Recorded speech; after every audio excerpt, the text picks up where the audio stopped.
প্রতি বছর 7 জন জন্মগ্রহণ করে 3 জন মারা যায়, 1 বছরে 400 জন বৃদ্ধি পেল, মোট জনসংখ্যা কত?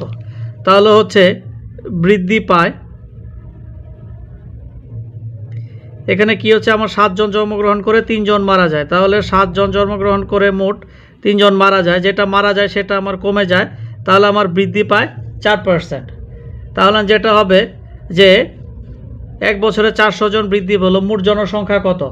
তাহলে এখানে আমি যেটা করতে হবে আমাকে, যে 4 জন বৃদ্ধি পায় 400 জনে, 1 জন বৃদ্ধি পায় 100 জনে বৃদ্ধি পায়, তাহলে আমার 400 ইন্টু 100 নিচে হচ্ছে 4। আমি যদি 4 দিয়ে 100কে কাটি, এটা হবে আমার 25। এখন যদি আমি এটা গুণ করে দেই তাহলে হবে 10,000 জন,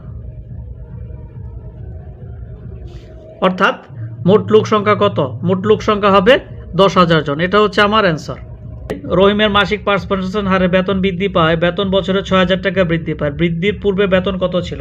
এখানে যেহেতু রহিমের বেতন মাসিক 5% হারে বলেছে, তাই আমাকে এটা মাসিক বের করে নিতে হবে।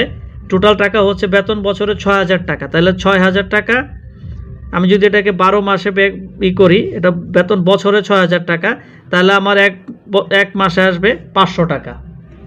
এই 500 টাকা আসলো আমার মাসে। এখানে আমি মাসে কেন বের করে নিলাম? যেহেতু মাসিক 5% হারে বেতন বৃদ্ধি পায়।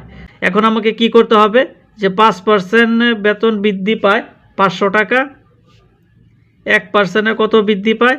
তাহলে আমার 500 ইন্টু 5, 100 টাকায় কত বৃদ্ধি পায়? তাহলে 100 টাকায় বৃদ্ধি পাবে, এখানে 100 উপরে চলে যাবে, নিচে থাকবে 5।